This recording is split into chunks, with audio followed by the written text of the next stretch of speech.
Peter Race here, 9th of July 2022, and we are here recording again for the three YouTube channels: the Legacy of World Expo 88, the Anzac Day Precinct YouTube channel, and the Brisbane Tennis Trail YouTube channel. And the unifying thing will again be a unique aspect of the history of Brisbane.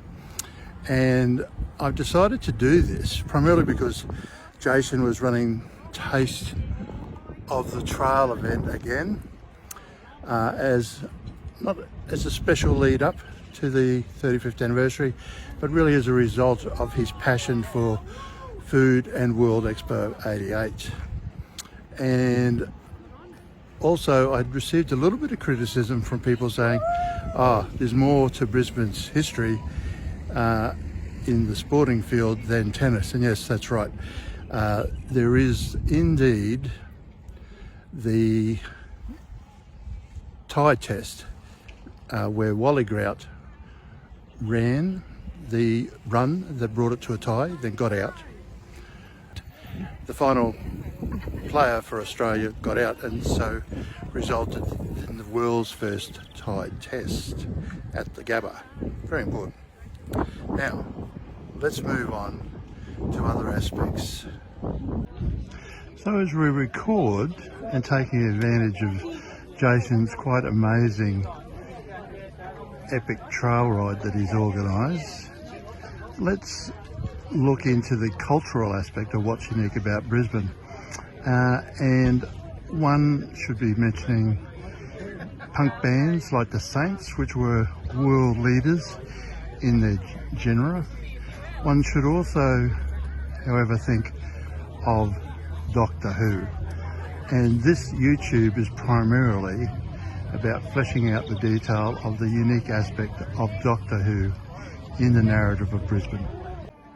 And funny enough, the best place to start the narrative is with a motion in the Federal Parliament by George Christensen, a federal politician I would not normally have a lot of time for, to be honest, but I found what he said about Doctor Who and Australia and how it's going to lead into our Brisbane narrative quite compelling. That strange blue police public call box was actually a machine that travelled in time and space, anywhere in fact throughout time and space. And the very next story took them to an alien planet, Skaro, where they met the Daleks for the first time, and they became almost synonymous with the show, and that happened, that's to this very day, and in fact probably made the show what it is because it scared the hell out of a lot of kids throughout Britain and elsewhere.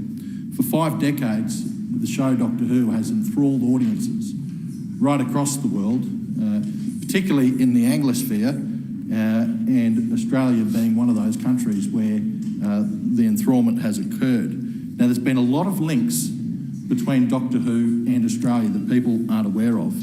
In fact, I've left out a crucial link in the motion that I want to state from the outset, and that link is that one of the architects behind the show's concept was a fellow by the name of C.E. Bunny, as they called him, Webber.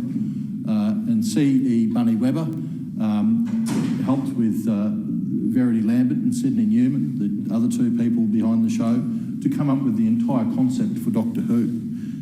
He was an Australian, and he actually came up with the plot of the first story, which was then written in full by another Australian, Anthony Coburn. So the very concept of Doctor Who was helped form by an Australian, the very first episode of Doctor Who written by an Australian. More than that, the famous theme tune, the dum-de-dum, dum-de-dum, that actually... I won't go further than Member for Morton, but sing it. I could if you want, but we've only got 10 minutes. Now, look, that was actually written and composed by an Australian, Ron Grainer. So that's absolutely fantastic, the fact that there's so many links between our country. But it hasn't actually stopped there. As is outlined in my motion, there are plenty of actors actually that have links there. Janet Fielding, she is an Australian herself. She played an Australian character in the TV show, playing opposite both Tom Baker, but mainly Peter Davison, who portrayed the Doctor at the time during the 1980s. There is Katie Manning, who actually went on to become an Australian citizen. She was married to Barry Crocker. A suitable follow-on to George Christensen is Janet Fielding talking here about her motivation and her thoughts about the era as she talks to Spencer Howson. And it is very suitable given the fact that Jason started his bike ride this morning off at Kingaroy, home of Sir Joe Bjelke-Petersen.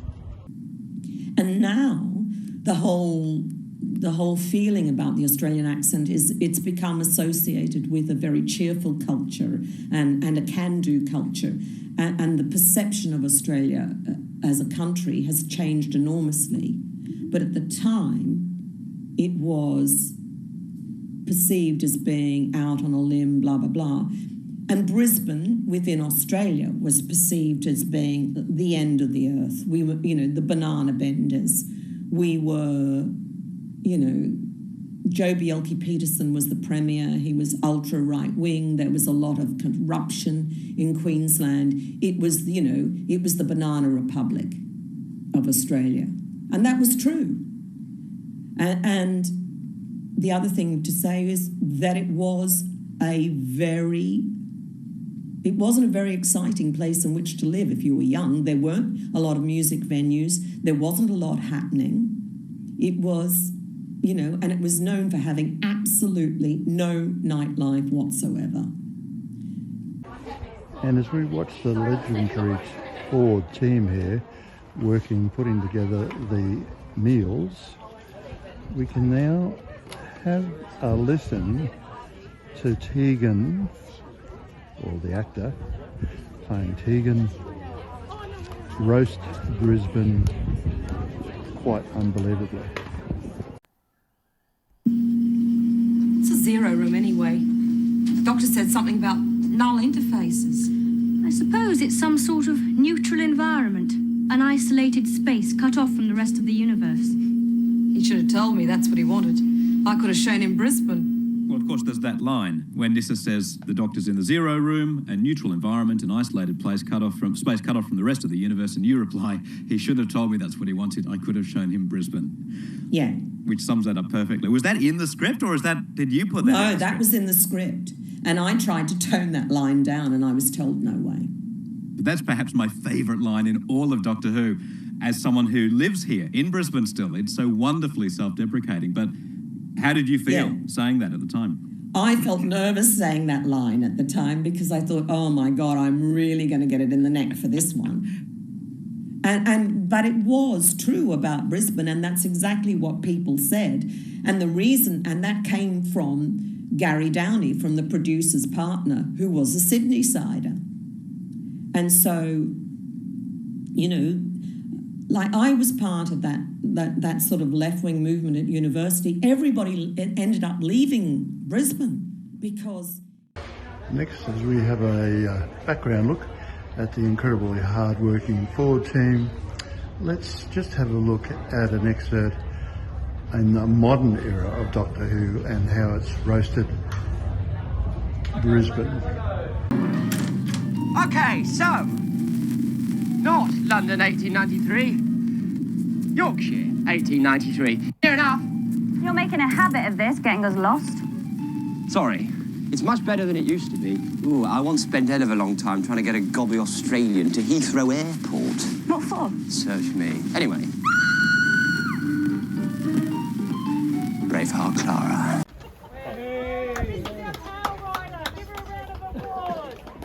And it's a nice tale at that.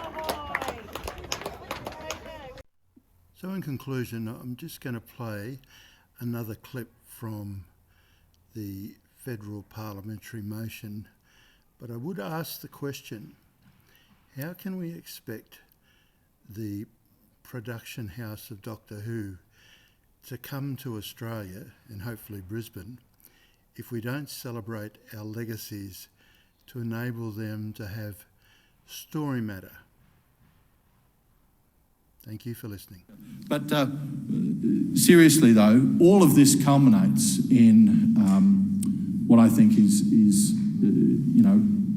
a good request to the BBC to consider bringing Doctor Who to Australia. Now, in the year 2015, we will mark our 50th anniversary of the show first appearing on Australian screens, 15th of January 2015. That is an opportune point in history that the BBC could actually bring Doctor Who down under, just as they have taken it over to the US, just as they've taken it to many places throughout Europe.